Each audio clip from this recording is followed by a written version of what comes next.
KFSR and CMAC present the Central Valley Ledger, a public affairs program featuring stories from all over the Central Valley with Sevag Tateosian, 90.7 KFSR. Welcome to another edition of the Central Valley Ledger. We're recording out of the beautiful downtown Fresno studios of the Community Media Access Collaborative, Fresno and Clovis, not too far from the newly opened Fulton Street. Used to be the Fulton Mall. Now the street has opened, so come on out and take a look at what cool things there are on the mall. Today we're going to be talking about a topic that is very dear to parents, and one of the reasons I wanted to invite our guest is because, as many of you in the audience know, that my wife and I have 3 small kids, all under the age of 4 years old, and one thing that we use for all of them is a car seat. And so when I got information about our guest and what she's done with the car seat, I thought this was a great topic for the Central Valley, because if you're a parent, you know about car seats. So Jinah Kim-Perek, she is a former person in the news and an inventor and an entrepreneur, but I'll let her explain a little bit about the different roles she has. Welcome to the program. Thank you so much, Sevag. It's really nice to be here. I really appreciate the opportunity. Well, like I said, I saw the press release come through and I thought this is a great topic. So first, before we get into why you created what you created, tell us about yourself. Okay, so I guess by training and education, I am a journalist in the TV industry. So I've been a correspondent at NBC News for I want to say going on 13 years now. I am now very part-time. Before, I used to be full-time with KNBC and NBC News, and I work for an outfit called MSNBC, as well as NBC News Channel. Some of your audience members may have heard about that. And then before that, of course, I was a local news reporter all over the country. You have to climb up the ladder in order to reach national status, so that's what I did. And then in 2008, I started my video production company. It's called Worldwise Productions, and it's a full-fledged production company. We produce basically training, educational, and marketing videos for many hospitals and universities throughout the country, including throughout all of California.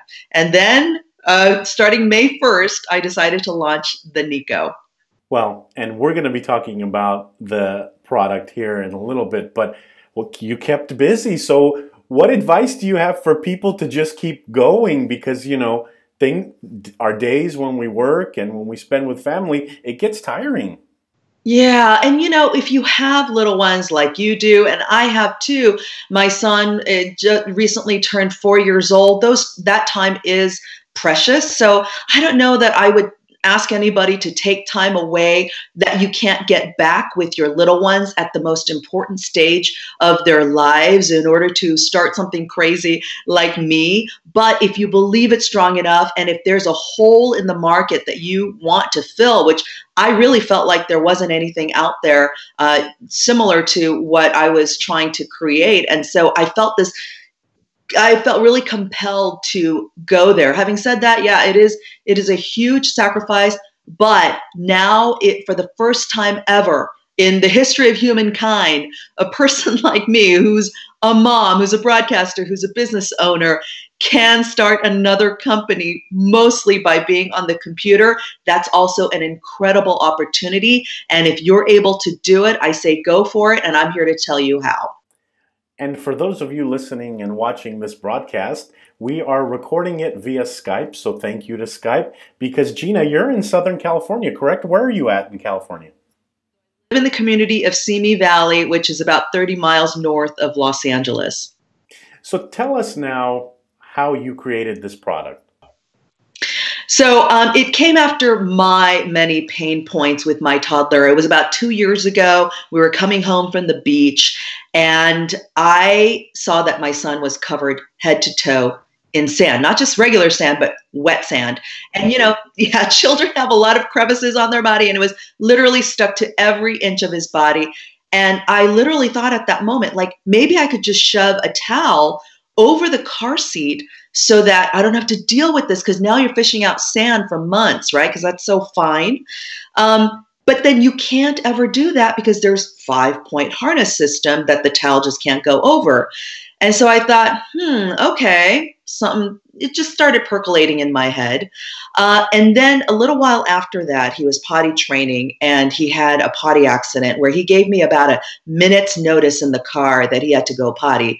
And then, of course, before I could pull over and do anything, he had soaked the seat, no lie, from top to bottom. I think like, a gallon of potty training came out in that one incident alone. And so I said to myself, there's got to be something out there. So I searched on all the big box stores and they didn't have anything, like nothing, no car seat covers whatsoever. So I went online and I ordered what I could. There are a couple out there, but they all just didn't fit the bill. They were either all too small, or they covered up the cup holders, or they didn't have any waterproof aspect to them or anything practical. And so I thought, okay, there seems to be a hole in the market. Let's see what I can do. So talk about the naming of this product, because, when you invent something, it's got to be called something. With you, the name is dear to your heart. That's right. So my son is named Niko, and he was the one that I had all these incidents with a couple years ago. And he's also on the face of the product now because I decided to make him my model. And when I was coming up with the name, I thought, let's just name after my son Niko, because he's a toddler. He's the inspiration for this product. Tell us about patience. So when you're potty training your child, I know we're going through that right now, and 4 or 5 times he does well, and 1 or twice my son misses it. So talk about your advice when it comes to patience for these parents. Patience is key. My son, I was very lucky with him. We did, what everybody tells you to do, which is take a long weekend and just go cold turkey, And so we said goodbye to the diaper that very day. It was about 3 months before he turned 3. And everybody has a different way of doing it. With us, it was just kind of like going on the potty every couple of hours, giving him a gummy bear or M&M or a sticker as a treat every time he did, to motivate him and, congratulate him for the reward. And he took it on pretty quickly. But like you were saying, we'd go really good, and then he'd have an accident. Or overnight, we'd have to go back to the pull-ups again. So that patience is so incredibly important with toddlers. But at the end of the day, they're 3, they're 2, they're 4. There's only so much patience that they can have, which is why the car seat cover is so important, because when they are having those trainings periods, they cannot give you a lot of time. They don't know what's happening with their body. They don't know the concept of holding it yet. And instead of throwing away the car seat, which is one option if they have, number 2 or number 1 going on over there if they have an accident, or number 2, taking the entire car seat apart and then having to remove all those harnesses and holes and clips that hold everything together, hand washing the car seat cover, which is what the manufacturer usually recommends, waiting for it to line dry, and then putting it back in your car in time for the commute the next day. For most parents, that's kind of like we're just not doing it, which is why there was a study by Maxi-Cosi, which is a car seat manufacturer, that showed that almost no parents do that. They don't wash their car seat covers, or if they do, they'll maybe just use like a Clorox wipe. And so again, it's just a real solution for real parents. If you have the time to go wash your car seat every time your child gets sick on it, or has a messy play date, or comes back from a swimming match, or God forbid has a potty training accident on it, good for you. But for us real folks out there who need real simple solutions, I feel like this is kind of it. The interesting thing here is there's a study that was put out, and you can tell us a little bit more about bacteria and mold. And so for those who have kids, that, the kid will eat something and then wipe his hands on the car seat, and then 10 minutes later you see that he's messing around with the car seat in his hands. And so, but there was a study, and the study is serious about bacteria and mold. Share with our audience about that. study conducted by the University of Birmingham that showed that when they studied the average car seat had 100 strains of bacteria per square centimeter. And, most of us might think, well, there's a lot of bacteria. What's significant about that number? Well, that number included E. coli and Salmonella, most likely because of the potty training accidents that a lot of our kids have in those car seats, as well as, if they happen to throw up. A lot of kids throw up the moment they get in a car seat, and, that contains a lot of bacteria that doesn't quite get washed off. The other thing significant about that is that study concluded that was twice the average number of bacteria as found in the typical toilet seat. And so those car seats harbor a lot of germs. Having said that, our kids aren't getting sick from car seats, no matter maybe how dirty they are. It's just that now, day in and day out, we're living with that, right? And then they're living in those car seats a lot of times for 3 to 4 years, that it's required that they stay in those front-facing car seats before they transition to a booster. That's just a lot of bacteria buildup. One of the reasons why I wanted you to join us on this program is because there's a lot of people out there who want to invent something, who want to create something. We always have these great ideas, right? You actually put a product behind that. You actually created that. Talk about how long it took you to create this product and your trial and error period. Yes, absolutely. There are so many, and I'm going to specify moms. I mean, a lot of us have great ideas no matter where we are in life or what gender we occupy, but moms particularly, because every single day their heads are in a million different directions. They're trying to find the cheapest, easiest, most efficient way to do things so that they can spend more time with family and spend more time on their careers and the multitudes of things that they have to multitask every single day. So moms are constantly coming up with life hacks, right? How do I do this better? How do I do this easier? And so I think mompreneurs, that term came to being because it is so true. Moms are some of the best entrepreneurial people out there. Having said that, by the end of the day, who of us has time to actually create a product? Well, so what I did was, it took me 2 years. So I guess my number one advice would be, don't rush into things. A lot of us get into the trap of thinking, oh, this is a great idea. I have to start it before somebody else does. I have to get to market before anyone else does. Trust me, if it's a great idea, it will stay a great idea. And that simmer time that you have to actually think about it, craft solutions, talk to your friends, get their feedback, take 2 steps back, take 3 steps forward. That's all extremely valuable to making sure that the product is very, very good. What I did was I said, okay, I initially envisioned putting towels together. Let me get a local seamstress to sew a couple of towels for me. So I literally just looked up a local seamstress, took a couple of towels to her from Target or, Joann's fabric store that I bought. And then I said, here's a car seat, measure it, do what you need to do, help me come up with some sort of cover for this. Within, I would say, 2 weeks, she had a prototype for me. And I was like, this is fantastic. I'm good. Yeah. And then I thought, no, you know what? Now I know this can be a product, but this doesn't look shelf ready. And so I, through friends, got introduced to a manufacturer here locally in Southern California who was a father of 4 kids. And he was just like, I totally believe in this. Let me take you on. And he ultimately helped me create the product that is now shelf ready and helped me make all the prototypes and get me to this point. I want to ask about that particular piece right there. So sometimes when we have a product, we're shielding it so much that we don't want to share it with anybody. We want to protect it, especially from somebody who's in the industry of creating things. You weren't hesitant about, or maybe you were, but you still went through with sharing your product. Talk about that process.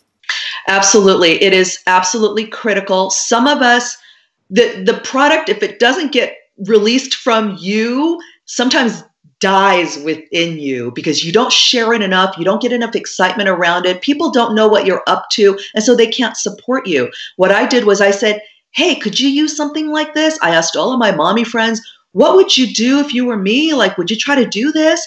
And what happens if you have a great idea is everybody starts jumping on your bandwagon. There is not one person that I told this idea to who was just like, I got a lot of time on my hands.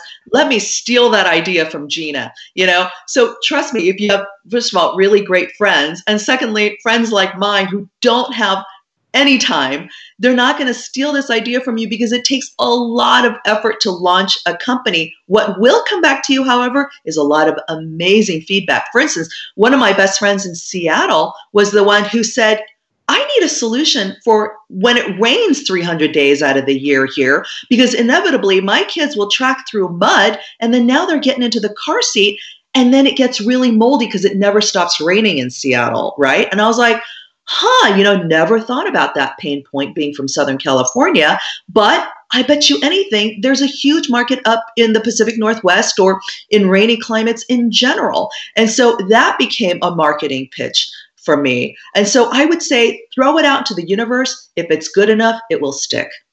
So one thing you talked about is a product being shelf ready. Talk about when you realized that, you know what, this product is shelf ready, because earlier we talked, you had a great product, but it wasn't shelf ready. That's right. And you will see a lot of people, and I get it. You have to have a iPhone 1.0 before you get to the iPhone 2.0, right? And you work out the kinks, you release the next version. Some people are okay with that. The only thing I would caution you with that is that if you release a product a little too early, people will just write you off and they won't come back to you. Or there might be some people who are like, hey, I believe in your product. Let me help you get to not only 2.0, but maybe 10.0, which is where the iPhone is at. So what I would say is, if you are able to get it prototype after prototype after prototype, you have the patience, you have a little bit of funding that you can dig into, you have some friends in good places that can help you make this a reality, get it shelf ready so that out the gate, you've already addressed all the concerns, all the practical issues, and you know that you have a built-in audience. And I would say take at least a couple of years to get there. You are listening to the Central Valley Ledger and watching this broadcast both on KFSR 90.7 FM and Comcast 93 and AT&T 99. Our guest this week is Jinah Kim-Perek. She's here talking to parents about her invention and walking us through the process of that invention. Jinah, welcome to the program. Thank you. Share with us a little bit about Kickstarter. So you got somehow involved in Kickstarter.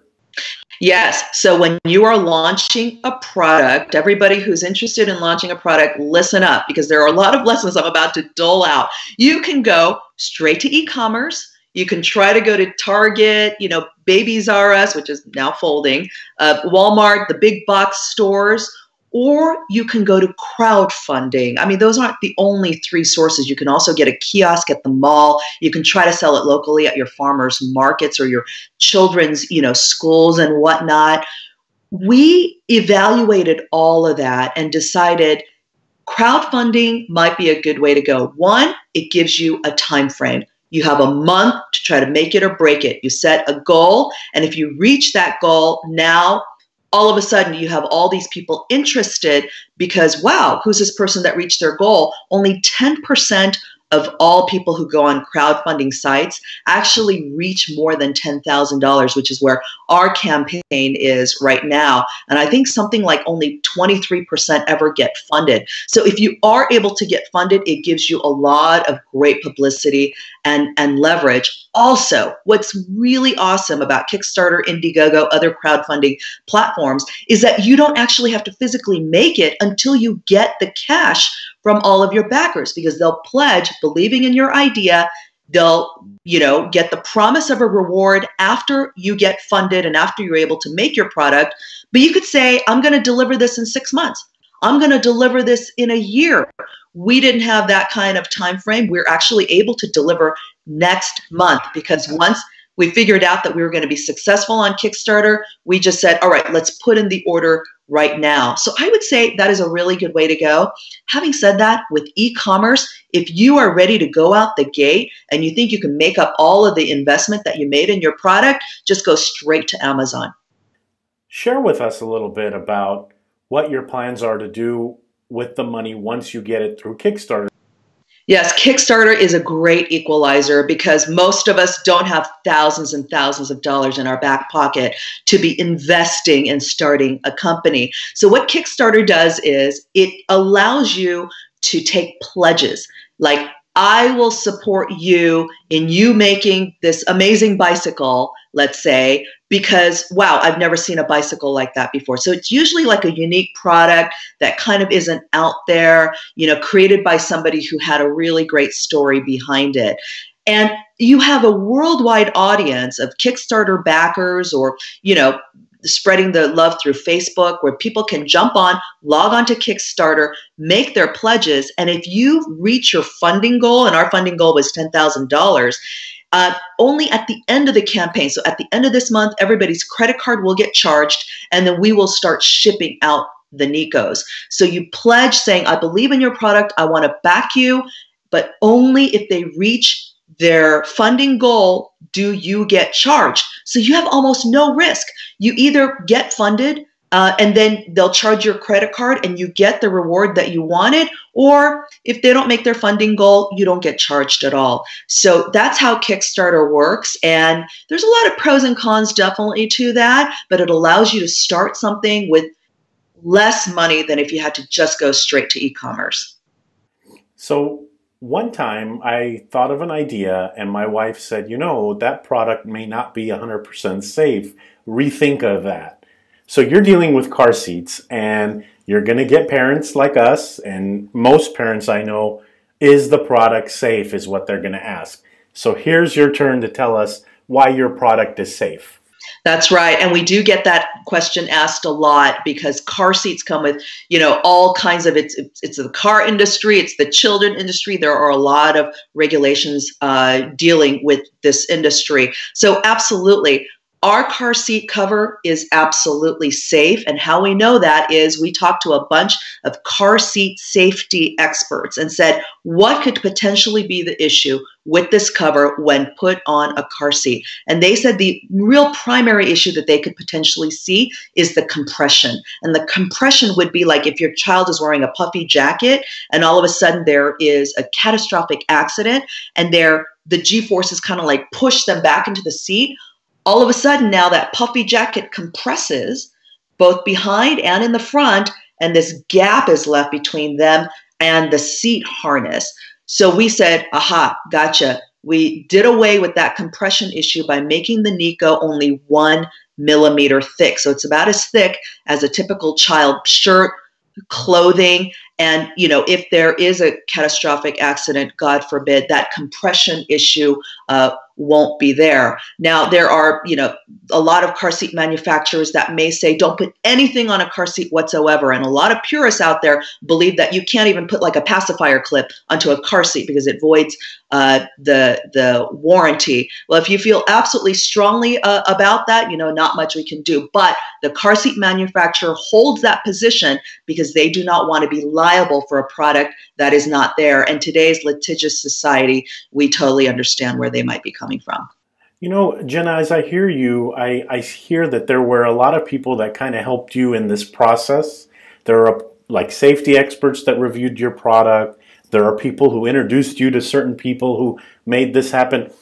How do you say thank you to everybody? Because really, you've taken this baby, you've turned it into a product, and there's been people who have helped you along the way. And how do you heartfully say thank you to them? The words I know are important, but I know in your heart of hearts, you're very thankful and appreciative of that. I am so glad you asked that question because there is, almost no amount of gratitude that I can express to some of the people who literally just jumped on my bandwagon and said, let me help you. I've stayed at so many people's places just from doing a lot of media interviews as well as needing to, consult this person or take that meeting. And all those people along the way, you cannot launch a product without the help of an entire village. Well, you know, in addition to all the lunches that I'm going to be committed to after this Kickstarter campaign. Yeah, lunch is on me, by the way. One of the most creative things that came out of this process was we decided to sing all the backers and all the people who have supported us names through song. So I videotaped myself and a couple of my friends who are real singers in life. I live in Los Angeles. I have a lot of actor and singer friends. Decided to sing everybody's names to a tune that everybody's familiar with. So now they have a video, a music video with their name on it. And then we posted that on Facebook as well as Kickstarter. So if this takes off, are you still going to be involved in like being a reporter or television? Because I'm watching you talk and I'm hearing you talk and I see how perfect you're conveying your message. Thank you so much. I know, right? You're like, how many things can a woman juggle? I am basically the animal in that experiment. I definitely have a really great thing going with NBC News. For instance, I got to spend the entire month of February at the Winter Olympics in Pyeongchang. Yeah, doing live reports for all the NBC stations across the country. So I get really amazing gigs like that. I cover the Oscars or the Golden Globes every single year. And so that is something that I definitely don't want to give up anytime soon, especially because they're okay with me doing that on a part-time basis. By the way, my territory, if anything happens in Fresno, I will be up there in a jiffy because I'm also kind of like the breaking news reporter associated with the LA Bureau. So we cover pretty much west of the Mississippi, and come on, that's super exciting, right? So I definitely don't want to give that up anytime soon. My production company, I have full-time employees that help me manage it. So yeah, I'm kind of in a perfect storm types of situation where I have a lot of support in everything that I do, and I'm able to manage things to fit things in where they can. Having said that, you don't want my schedule. It's pretty insane. But if you do, I want to tell all of your listeners that they can email me, and I'm really great about responding. Just send me a question and I'll let you know whatever it is that I know to help you on your journey to your dreams, because I'm all about helping people achieve their entrepreneurial dreams. And give us that email address, please. Yes, reach me at info@NikoCarSeatCover.com. And Niko is spelled Niko. If you just Google Niko Car Seat Cover, both the Kickstarter page as well as our URL will come up. And then through those portals, you're able to email me. You know, I want to ask you about the flexibility that NBC has given you. How important is that? Because, you know, until I started having kids, I realized, you know what? It's very difficult for working moms to not only go back to work, but also take care of the kids as well. How important is that support? Oh, my goodness. You know, I actually don't know how people who have very demanding 8 to 6 p.m. jobs are able to do what they do, because so many things come up in life, right? Like your child gets sick. Well, all of a sudden now you have to cancel, you know, the 5 meetings that you had planned to lead that day at your company. So, you know, the flexibility in corporate America for moms and dads having to deal and face the issues that we do as parents isn't there yet. And I think most people in your audience will agree with me on that. We could work so much harder towards getting to the point where a lot of European and other foreign countries that are very progressive in nature have reached, where they support moms and dads and say, your child is sick, make that your first priority. Here, we're still very much a work as much as you can, take as little time off as you can kind of a society. And I wish that at some point we can get to much, much closer to reversing that so that we have a lot of support and flexibility for our parents. But in terms of if you want to be an entrepreneur and start your own venture, a flexible work schedule really is key. So tell us how people can follow you or watch you, or if they're interested in seeing you on, you know, NBC, how can they find you? So my name is spelled really interestingly. It's Jinah. As a result of that weird spelling, I do get called Jinah.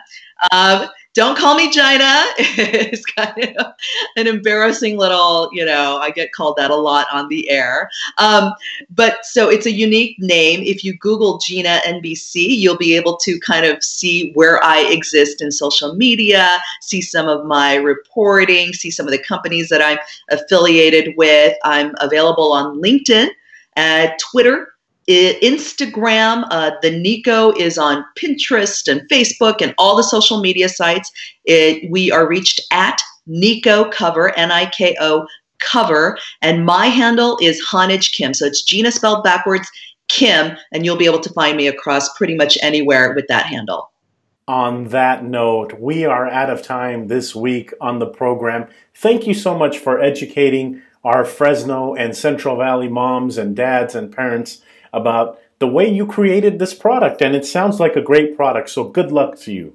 Thank you so much. Really appreciate it, and my love to your entire audience. That's all for this edition of the Central Valley Ledger. We are recording out of the beautiful downtown Fresno studios of the Community Media Access Collaborative, Fresno and Clovis. If you ever want to come take a tour of the studios, feel free to do so. We have a beautiful state-of-the-art facility here.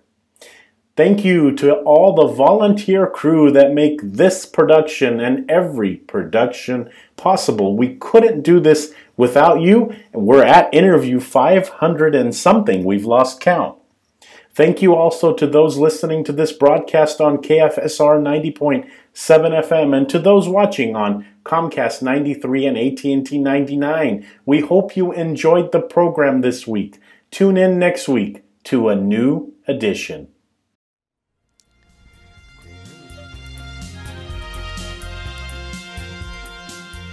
KFSR and CMAC present the Central Valley Ledger every Sunday morning at 11:30. For complete program schedule, visit kfsr.org.